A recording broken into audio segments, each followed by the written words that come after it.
अस्सलाम वालेकुम नाजरीन, वेलकम टू आवाज़ हकीकत। आज हम बात करेंगे पाकिस्तान के एक एडवांस काउंटर ड्रोन सिस्टम के बारे में जो मुस्तकबिल की जंग का रुख तब्दील कर सकता है। ये सिस्टम है गिट्स का तैयार करदा रास्त ड्रोन डिटेक्शन रेडार। आज जब छोटे और कमर्शियल ड्रोन्स भी मिलिट्री ताकत के लिए चैलेंज बन चुके हैं, तो ऐसे रेडार सिस्टम्स की अहमियत बहुत ज़्यादा बढ़ गई है। नाजरीन, मॉडर्न वॉरफेयर की तस्वीर अब बदल चुकी है। पहले जंग टैंक्स, जेट्स और बड़े मिसाइल्स तक महदूद थी, लेकिन अब छोटे क्वाडकॉप्टर ड्रोन्स भी सेंसिटिव इंस्टॉलेशंस और कमांड सेंटर्स के लिए सीरियस थ्रेट्स बन चुके हैं। इन ड्रोन्स का रेडार क्रॉस सेक्शन बहुत कम होता है, जिसकी वजह से ट्रेडिशनल रेडार्स अक्सर इन्हें परिंदा या बैकग्राउंड क्लटर समझकर इग्नोर कर देते हैं। इसी गैप को कवर करने के लिए रास्ट डेवलप किया गया है। रास्ट एक केयू बैंड पर मबनी ऐसा रेडार है। केयू बैंड हाई फ्रीक्वेंसी प्रोवाइड करता है जो छोटे टारगेट डिटेक्ट करने के लिए इफेक्टिव होता है। ऐसा टेक्नोलॉजी में मैकेनिकल रोटेटिंग डिश नहीं होती, बल्कि इलेक्ट्रॉनिक मॉड्यूल्स खुद बीम को कंट्रोल करते हैं।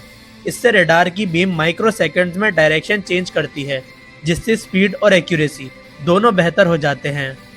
ये रेडार फुल 360 डिग्री कवरेज देता है और हर 2 सेकंड में पूरे आसमान का स्कैन करता है। अगर 8 या 9 किलोमीटर दूर से भी मल्टीपल ड्रोन्स अप्रोच करें तो रास्त उन सबको अलग अलग डिटेक्ट और ट्रैक करता है। इसकी detection capability 0.01 square kilometre RCS तक बताई जाती है, जो एक छोटे क्वाडकॉप्टर के बराबर होती है। 10 किलोमीटर तक इतने छोटे टारगेट को डिटेक्ट करना एक बहुत बड़ी अचीवमेंट है। ये एक वक्त में 200 से भी ज़्यादा टारगेट्स को ट्रैक कर सकता है। इसे ट्रैक वाइल स्कैन मोड कहते हैं, जहां रेडार नए टारगेट सर्च करता रहता है और साथ ही पुराने टारगेट्स को भी अपडेट करता रहता है। अगर ड्रोन स्वार्म अटैक हो तो ये सिस्टम बिल्कुल कंफ्यूज नहीं होता, बल्कि हर ड्रोन की स्पीड, डायरेक्शन और पोजीशन का डेटा अलग अलग मेंटेन करता है ताकि ज़्यादा एक्यूरेसी मेंटेन कर सके। इलेक्ट्रॉनिक वॉरफेयर के लिए Rust frequency hopping technique use करता है, यानी ये अपनी ट्रांसमिशन फ्रीक्वेंसी रैपिडली चेंज करता रहता है, जिससे जैमिंग मुश्किल हो जाती है। डिजिटल बीम फॉर्मिंग की वजह से ये मल्टीपल फोकस बीम क्रिएट कर सकता है।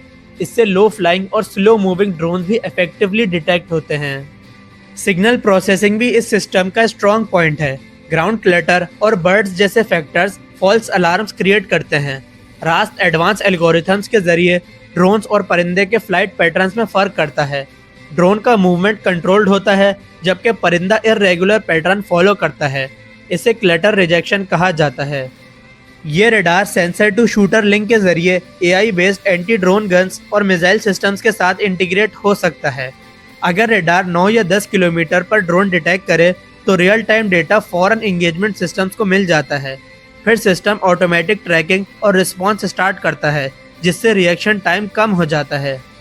ये रेडार एक्सट्रीम कंडीशंस में ऑपरेट करने के लिए डिज़ाइन किया गया है।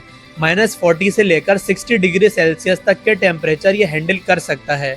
डिटेक्शन प्रोबेबिलिटी तकरीबन 85% बताई जाती है, जो बैटलफील्ड एनवायरनमेंट में स्ट्रॉन्ग परफॉर्मेंस मानी जाती है।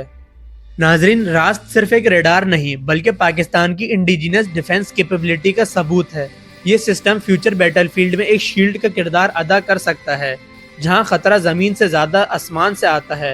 ये टेक्नोलॉजी दिखाती है कि पाकिस्तान काउंटर UAV और इलेक्ट्रॉनिक वॉरफेयर की फील्ड में मुसलसल तरक्की कर रहा है। नाजरीन, अगर आपको ये वीडियो इन्फॉर्मेटिव लगी हो और आप ऐसी ही डिटेल्ड डिफेंस एनालिसिस देखना चाहते हो तो वीडियो को लाइक ज़रूर करें। हमारे चैनल आवाज़ हकीकत को सब्सक्राइब करें, साथ ही साथ बेल आइकन ज़रूर दबाएं ताकि आपको ऐसी ही लेटेस्ट डिफेंस अपडेट सबसे पहले मिल सकें। आपसे मुलाकात होगी नेक्स्ट वीडियो में। तब तक के लिए अल्लाह हाफिज़। पाकिस्तान जिंदाबाद।